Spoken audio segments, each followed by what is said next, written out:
Salut à tous, bienvenue sur cette nouvelle vidéo. Aujourd'hui, on va parler de mon porte-plaque, ce que j'ai mis dessus et pourquoi. Allez, c'est parti.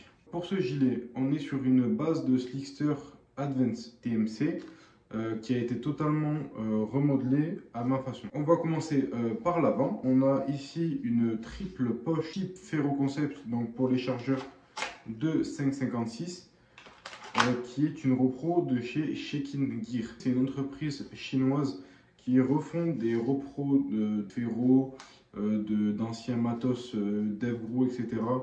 De l'époque. Donc je vous mettrai le lien dans la description, c'est pas très connu. Ils font de l'extrêmement bonne qualité, les tissus sont très bons, les coutures aussi. Tout est très bien fini, à des prix peut-être plus hauts que la plupart des repros AliExpress, mais on est sur du très haute qualité au niveau reproduction. Revenons au gilet, donc c'est une triple poche de chez Shekin qui donc sont en multicam. De base, vous avez des élastiques là pour tenir les chargeurs. Honnêtement, la rétention est super bonne et j'ai pas besoin de plus.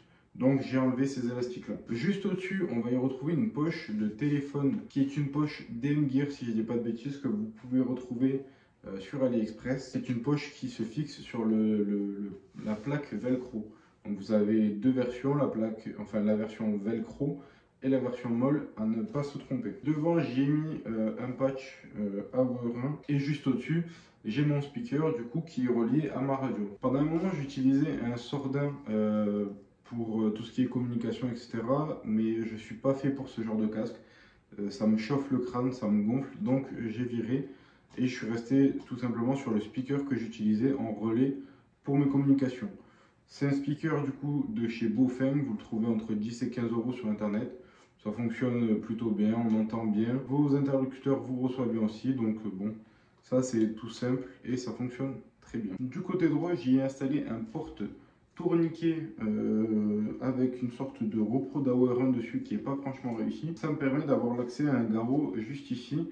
Ce qui est bien dans cet emplacement là, c'est que ça ne me gêne pas au niveau de mes contrôles, etc. Et je trouvais plus intéressant de l'avoir sur ma main droite. Ici, vous voyez une lanyard qui est à la base, qui est souvent fixée sur les ceintures. En revanche, moi sur la ceinture, ça me gonfle un peu. Donc je l'ai fixée ici et elle me permet de maintenir ma réplique sur le côté quand j'ai des choses à faire. Voilà, ça se détache très simplement et ça se remet tout aussi simplement. Donc voilà, ça c'est surtout esthétique, on va pas se mentir, je trouve ça juste joli. Mais ça sert bien sûr à caler ma réplique si besoin. De l'autre côté, vous voyez que c'est mes cummers, donc c'est des cummers de chez Shekin encore une fois, qui est une repro des cummers utilisés sur le FCPC V5 de chez Ferro Concept.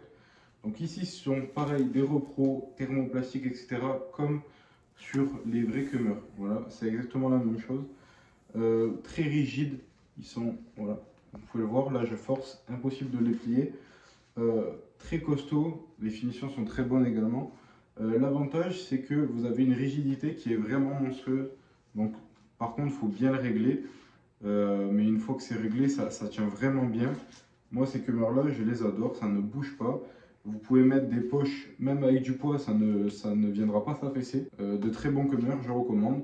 Ça peut aller sur tous les porte-plaques qui sont typés Velcro pour les cummers. La seule modif que j'y ai faite, moi, c'est d'y mettre une boucle qui est pareille de chez DM Gear que vous pouvez trouver sur AliExpress. Une boucle type Cobra, tout ce qu'il y a de plus classique. C'est juste que moi, ça me gonflait d'à chaque fois lever le panel pour fixer mes cummers. Donc, juste en dessous, sur ce gilet de base, il y a des poches radio. Donc ici, j'ai mis ma Baofeng UV5R avec une grande batterie et une antenne plus longue que celle d'origine que vous pouvez trouver sur Amazon. Donc celle-ci est reliée du coup à mon speaker. Pareil, radio connue et reconnue, pas besoin de vous en faire des éloges, tout le monde la connaît.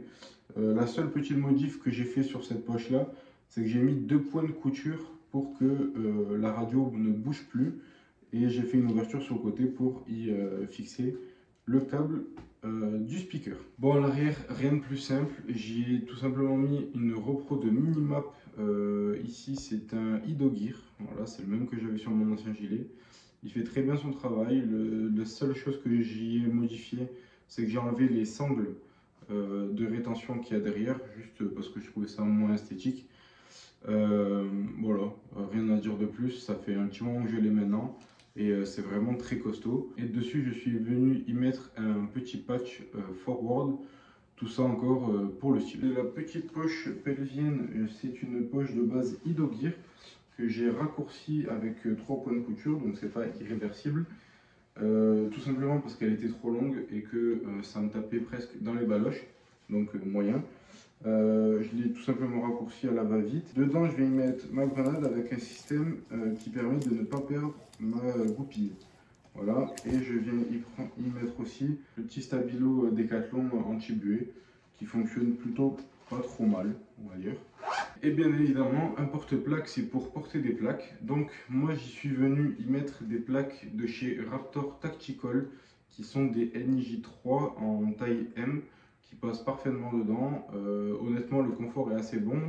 Il y a une sorte de pad en mousse à l'arrière de ces plaques-là. Donc très bon.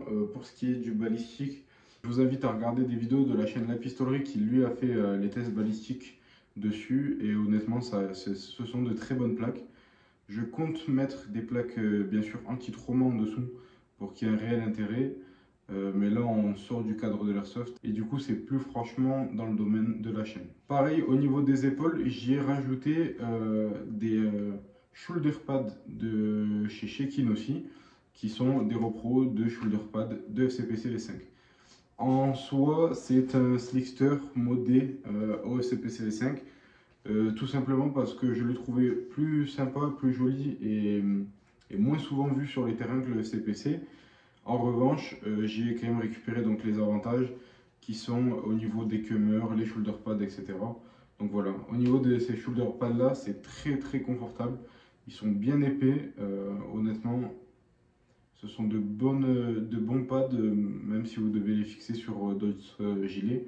Ils sont également équipés de velcro dedans pour éviter que ça glisse. Donc ça, c'est plutôt bien pensé également. Donc voilà, j'en ai fini pour mon petit porte-plaque.